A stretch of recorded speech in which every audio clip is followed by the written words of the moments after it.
अस्सलाम वालेकुम। तो जी व्यूवर्स, मैं उम्मीद करती हूँ आप सब लोग खैरियत से होंगे। अल्हम्दुलिल्लाह हम भी ठीक हैं। तो जी व्यूवर्स, आप लोग मेरे चैनल को लाइक करें, शेयर करें और सब्सक्राइब करें और अपने प्यारे प्यारे हाथों से कमेंट करना मत भूलें। तो जी व्यूवर्स, अभी हम निकले हैं खुशाब से, मेरे घर से हम लोग आ रहे हैं कराची। तो खैर मैं 22 तारीख की गई हूँ कराची, लेकिन ये कि ब्लॉग देर से अपलोड कर रही हूँ। तो जी व्यूवर्स, ये बच्चों ने पूरी वीडियो बनाई हुई है खेतों का। वो खेत था केलों के दरख्तों का। तो जी व्यूवर्स, अभी हम लोग सफ़र कर रहे हैं। बहुत दुखी थे जब हम लोग घर से निकले, सब रो रहे थे। वो सब भी, मेरे भाई भी, मेरी अम्मी लोग, और मैं भी बहुत रो रही थी, मेरे बच्चे भी। खैर हम सब बहुत रो रहे थे। बहुत दुख भरा वो लम्हा होता है जब बंदा अपने मायके से अपने ससुराल की तरफ आता है।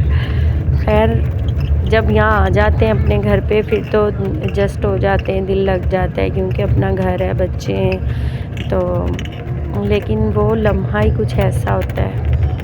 अस्सलाम वालेकुम या अहलुल कुबूर, कब्रिस्तान। जब खैर मैं जब भी किसी कब्रिस्तान के पास से गुज़रती हूँ, 3 दफ़ा सूरत फातिहा पढ़ के और दुरूद इब्राहिमी पढ़ के और अस्सलाम वालेकुम या अहलुल कुबूर ज़रूर बोलती हूँ, और फिर बाद में ये फातिहा पढ़ती हूँ। भले ड्राइव करते हुए गाड़ी थोड़ी आगे भी निकल जाए, लेकिन वो मैं पढ़ के इसाले सवाब कर देती हूँ उनकी तरफ। बाकी अल्लाह पाक तमाम मुसलमानों की मग़फ़िरत फ़रमाए और तमाम को जन्नतुल फ़िरदौस में, जो इस दुनिया से चले गए हैं, उनको आला से आला मकाम अता फ़रमाए। तो जी व्यूवर्स, हमने सफ़र किया था। हम पहली दफ़ा सफ़र कर रहे थे स्लीपर बस का। वैसे तो हम हमेशा से ही कराची आते हैं, ट्रेन में ही आते हैं और ट्रेन में ही जाते हैं, लेकिन इस दफ़ा ना इनके बाबा पक्के थे कि हमने यहीं से खुशाब से ही जाना है, ये भी सफ़र करके देखना है कि ये कैसा होता है सफ़र, इसमें बच्चों के लिए कैसा है।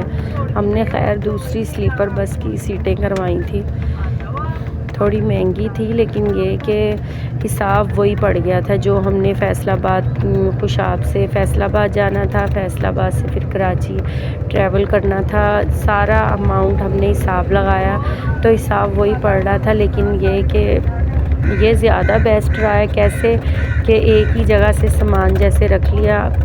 हमारे घर से शहर की तरफ कैरी डब्बा आ गया था, हाई रुफ में हम लोग आ गए थे, और आगे हाई रुफ से सीधा हम लोग, हमारी गाड़ी जब तक आ गई थी 10-15 मिनट हमने खैर इंतज़ार करा। उन्होंने हमें एक रूम दे दिया था।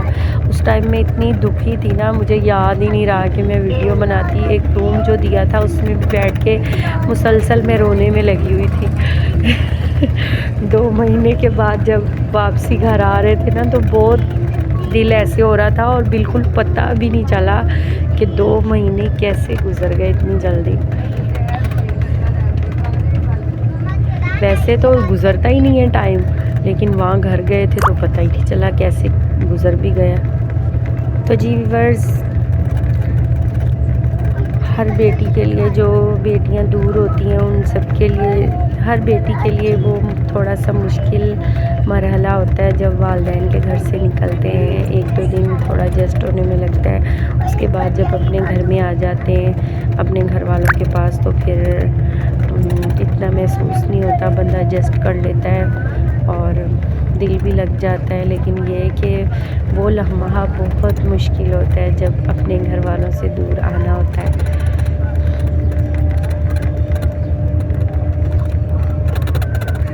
तो जी व्यूअर्स, आप लोग बताएं, आप लोग छुट्टियां गुजारने कहाँ कहाँ गए और कहाँ कहाँ आप लोगों ने सैर करी। तो जी व्यूअर्स, ये मैंने सुना है ये केले का जो दरख्त होता है वो एक ही दफ़ा फल देता है और दोबारा वो फल नहीं देता। जो एक दफ़ा भरपूर फल दे देता है वो दोबारा अगली दफ़ा फल नहीं देता, वो बेकार हो जाता है। तो क्या ऐसे ही है? अगर ये सच है तो आप मुझे कमेंट करके ज़रूर बताइएगा।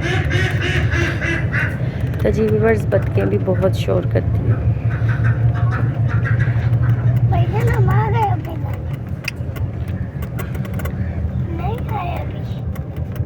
वो जो पीछे वो था ना ड्रम, उसके वो जो से घर है वो हमारा है, अभी नहीं आया, कब आएगा वो? शाम में।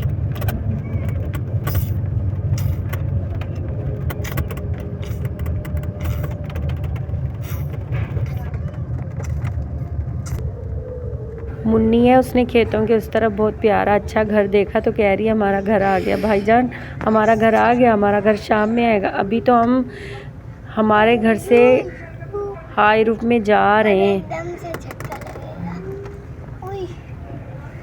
लगेगा। उस गाड़ी के लिए जिसमें हमने कराची के लिए रवाना होना।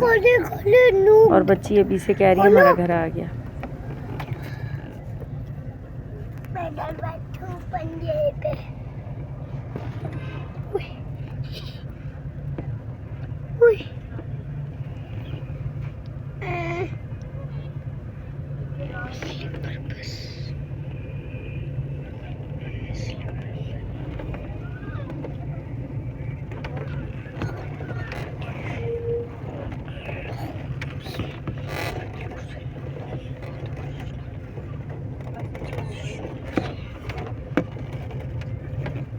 निकल गई यहाँ से गाड़ी।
स्लीपर बस का इतना अच्छा सफ़र था, उसमें एसी लगे हुए थे और उन्होंने हमें तकिए भी दिए हुए थे साथ में, और खेस वगैरह तो मेरी अम्मी ने खैर हमें दे दिए थे। तो अभी मैं आपको दिखाती हूँ, जब हमने एंट्री करी वो तो मैं वीडियो बनाना भूल गई, ना मैं बना सकी, तो बाद में जैसे बच्चों की मैंने बनाई थी।